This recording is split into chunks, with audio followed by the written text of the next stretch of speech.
Momento do Discipulado.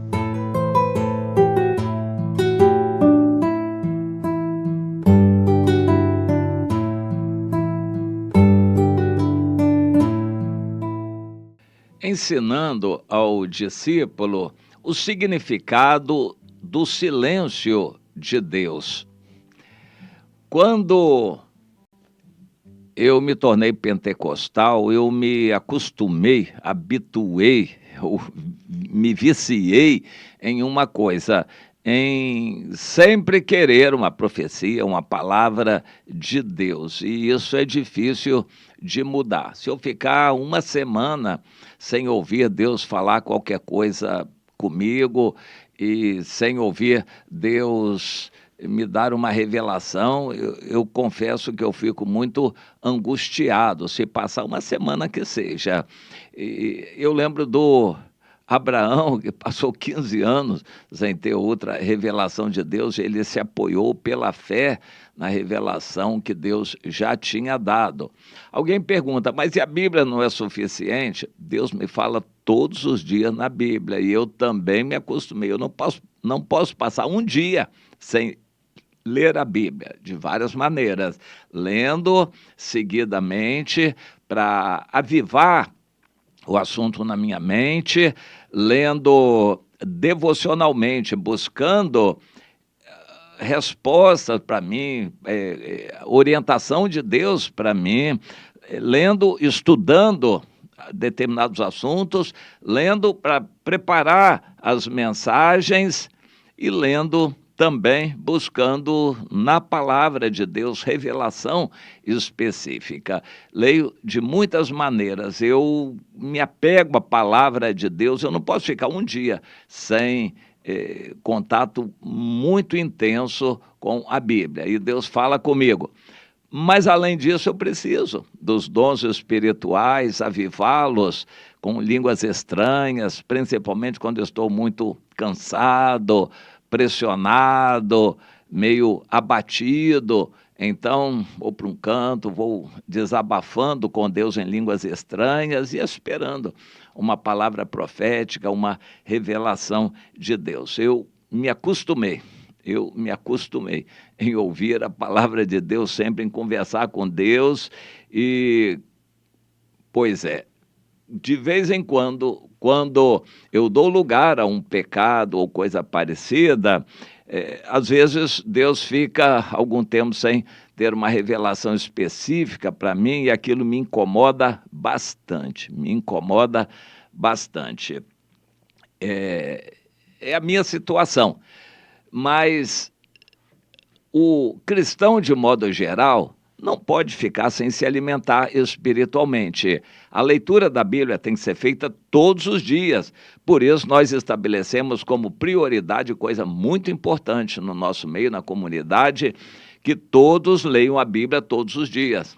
Nós insistimos com os irmãos para lerem de acordo com o calendário que fazemos, porque é uma leitura aproximadamente cronológica e é necessário que cada um leia e, lendo juntos a mesma coisa, nós temos com quem compartilhar, com quem conversar, a quem nos dirigirmos para tirarmos dúvidas e aprendemos muito. Eu fico contente em ver que há grupos que se organizam para a leitura em conjunto e parece que a leitura fica mais saborosa, mais clara, nítida, a gente entende melhor quando vários estão lendo juntos. Tudo isso é maravilhoso diante de Deus. A necessidade é de alimento espiritual diário.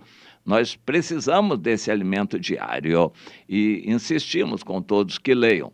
Mas, além disto, nós não podemos abrir mão do relacionamento, o corpo, funcionamento do corpo de Cristo. Nós precisamos dos irmãos, nos reunirmos com os irmãos em células, reunião de oração e do apoio dos irmãos, discipulando, sendo discipulados, para nós termos a participação de Deus pelo Espírito Santo através dos irmãos. Além dos cultos que para nós são fundamentais, nós não devemos faltar cultos, é ordem de Deus. O primeiro mandamento é tirar um tempo para adorar a Deus e nada mais, como muito importante na nossa vida. E o segundo mandamento é dar culto a Deus. Nós precisamos da edificação que vem através do culto. Deus fala conosco. O culto não é para a gente ouvir necessariamente, é para a gente dar a Deus. Mas no culto Deus também fala, se manifesta, como o apóstolo Paulo nos traz de forma bem clara em 1 Coríntios 14. O culto é necessário para a gente ouvir também a voz de Deus. Cada um de nós precisa ouvir sempre a voz de Deus. Mas vamos analisar a situação em que uma pessoa não consiga entender nada da voz de Deus. Ela fique, assim, atônita, não entende nada do que lê na Bíblia, ou apenas parece aquilo uma coisa assim comum, não ressalta nada da Bíblia para ela, como que Deus falando com ela. Em oração, ela só ora, só fala, também não recebe nada, não tem nenhuma visão, nenhuma resposta de Deus pelo Espírito. Parece que há um silêncio de Deus. Pois é, o Jó passou por isso. Em Jó, no capítulo 30, versículo 20, ele diz: Senhor, tu me lançaste na lama e eu clamo a ti e não me respondes. Eu estou em pé, mas tu apenas olhas para mim. Tu foste cruel comigo. E passa a continuar descrevendo a situação dele. Isso era um combinado de Deus com Satanás de não interferir. Deus deixou o Jó por conta dele. Aquele silêncio de Deus para ele foi terrível. O sofrimento físico das doenças foi grande, mas o silêncio de Deus foi mais forte ainda. Naquele caso, é um caso específico e não parece que ele se repita assim continuamente, essa situação do Jó. E o Jó não sabia, mas Deus o estava provando. No final, ele foi totalmente aprovado. Deus mudou a sorte dele quando ele orava pelos amigos. Deus mudou todo o futuro dele. Foi algo assim muito sublime e maravilhoso. Mas Deus tem o melhor também para conosco, para comigo, para com você. Deus tem o melhor para conosco, mas nós precisamos esperar.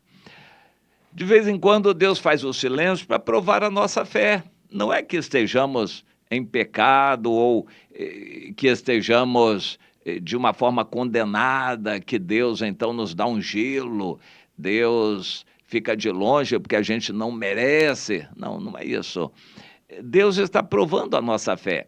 Quando Deus faz silêncio, a gente não ouve nada específico de Deus, preste atenção, Deus quer que você ande pela fé no que já alcançou. A Bíblia nos diz isso, andemos pelo que já alcançamos. Você tem de Deus conhecimento, você tem experiências com Deus, você tem a fé que o Senhor deu, então ande de acordo com a fé. Vale a última ordem de Deus, continue com tudo aquilo que você tem aprendido. Se Deus não está falando nada novo com você, significa que não está sendo necessário. Ande de acordo com o que você já tem, o que já recebeu, porque Deus vai abençoar você assim.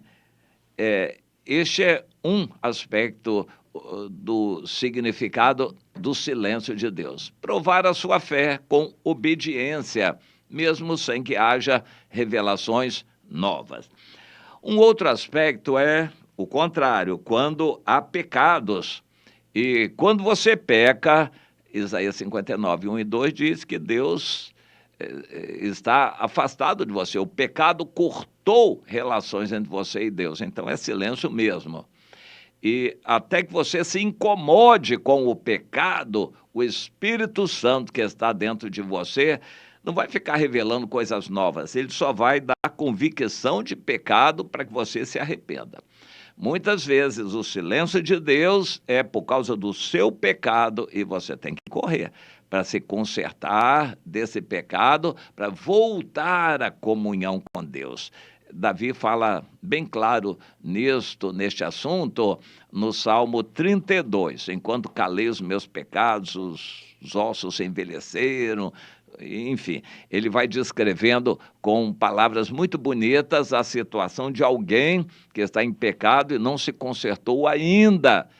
No mínimo, o silêncio de Deus essa pessoa vai ter. Não espere que Deus vai estar falando, revelando, mostrando amor para você, coisas bonitas, enquanto você está em pecado. O pecado corta relações com Deus. Conserte-se depressa do seu pecado. Então, em parte, o silêncio é para provar a sua fé, não que esteja com alguma coisa errada, mas é para você obedecer de acordo com o que já tem.